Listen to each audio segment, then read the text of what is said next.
महात्मा में और संसार के साधारण व्यक्ति में क्या अंतर है? ये शास्त्र कहते हैं, पुराण कहते हैं कि काम कभी किसी का समाप्त नहीं होता।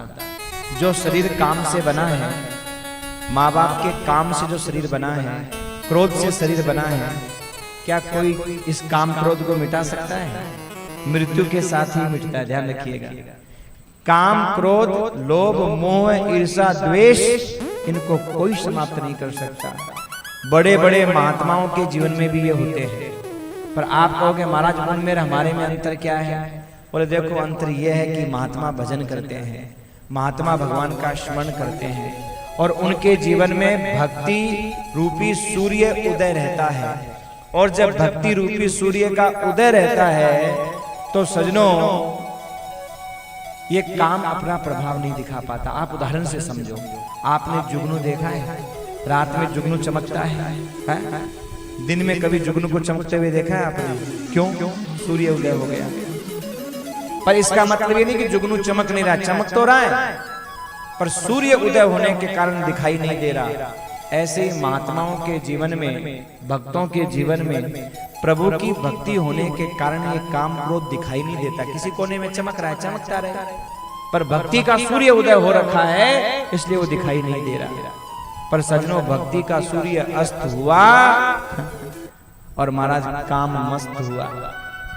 ध्यान रखिएगा, सावधानी हटी दुर्घटना घटी। पुराने लोगों के जीवन में भक्ति का सूर्योदय रहता था इसलिए सावधान रहते थे। आज जीवन में भक्ति का सूर्योदय नहीं है तो हर आदमी का शरीर काम क्रोध लोभ मोह से भरा हुआ है महाराज। चाहे वो शारीरिक काम हो, चाहे वो मानसिक कामनाएं हो, कितनी बढ़ गई है महाराज। हाँ, आज व्यक्ति दुखी इसलिए नहीं है कि उसके पास में दाल रोटी नहीं है या रहने को घर नहीं है। दुखी इसलिए है कि उसकी कामनाओं का अंत नहीं है, कामनाओं का अंत नहीं है। और भैया जिसकी कामनाओं का अंत नहीं है वो जीवन में दुखी रहेगा ही रहेगा। जिसके हृदय में ये काम के बाण लगते रहेंगे वो दुखी रहेगा ही रहेगा। और जिसके जीवन में परमात्मा का प्रादुर्भाव हो गया वो एक समय की रोटी खा के भी प्रसन्न रहेगा, बिना रोटी खाए भी प्रसन्न रहेगा। गारंटी की बात है, तुम्हारी एनर्जी कम नहीं हो सकती महाराज, हो ही नहीं सकती। पर परमात्मा का तुम्हारे जीवन में प्रादुर्भाव होना चाहिए, परमात्मा की शक्ति का सूर्योदय तुम्हारे जीवन में होना चाहिए। तो संसार के विषय भोगों का आश्रय लेने की आवश्यकता ही नहीं है महाराज, जरूरत ही नहीं है। बस भगवान महादेव ने, शिव ने बहुत डांटा ब्रह्मा जी को। जिस समय काम के बाण का प्रभाव महाराज उन ऋषि मुनियों के ऊपर हुआ, और महाराज यहाँ वर्णन किया गया है कि जब ब्रह्मा जी की शरीर से पसीने की बूंदें गिरी तो महाराज उन पसीनों की बूंदों से अग्निस्वाद और बरहिसत नाम के पितृगणों की उत्पत्ति हुई। और 64,000 अग्निस्वाद पितर हैं और 86,000 बरहिसत पितर हैं। इनकी महाराज उत्पत्ति हुई।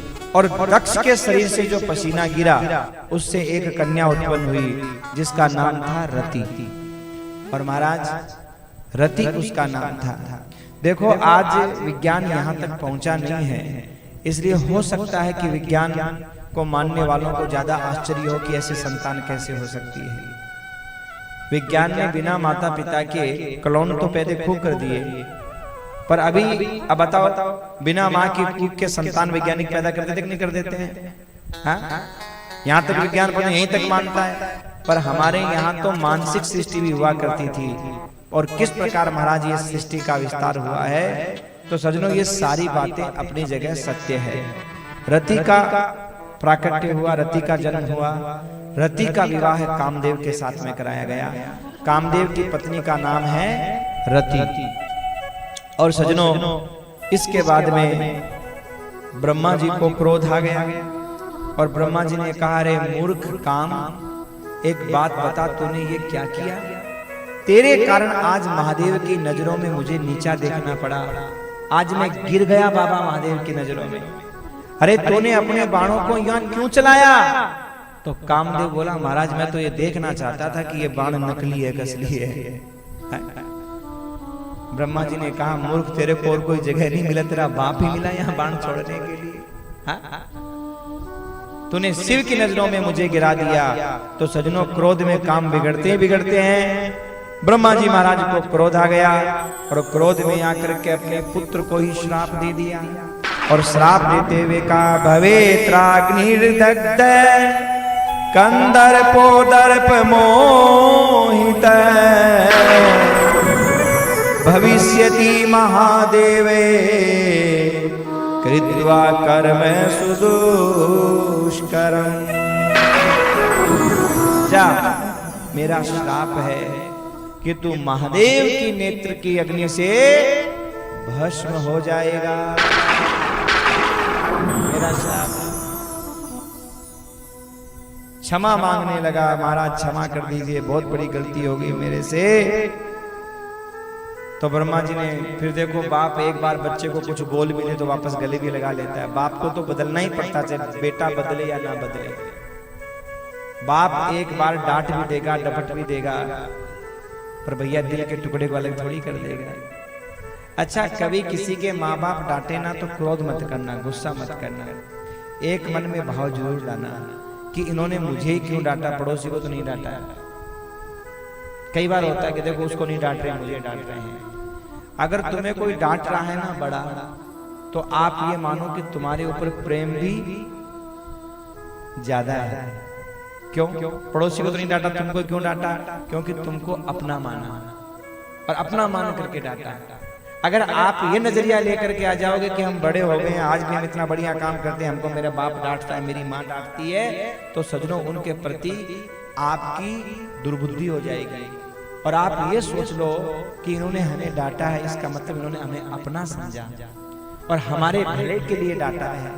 क्योंकि कई बार सजनों हमारी नजरें उस भले को देख नहीं पाते। उस आने वाले जीवन में जो भविष्य का तूफान है उसे माँ बाप देख लेते हैं, क्योंकि उनकी जिंदगी का अपना अनुभव होता है, तजुर्बा होता है, और बच्चे उस तजुर्बे से अभी गुजरे नहीं होते हैं। तो जो अपने माँ बाप की बात को मान लेते हैं, जान लेते हैं, वो जिंदगी में कभी दुखी नहीं होते। और जो महाराज अपने आप को बुद्धिमान मान करके अपने माता पिता को है ये क्या जानते हैं, वो जिंदगी में दुखी होते हैं। बस ये कथा यही संकेत करती है महाराज।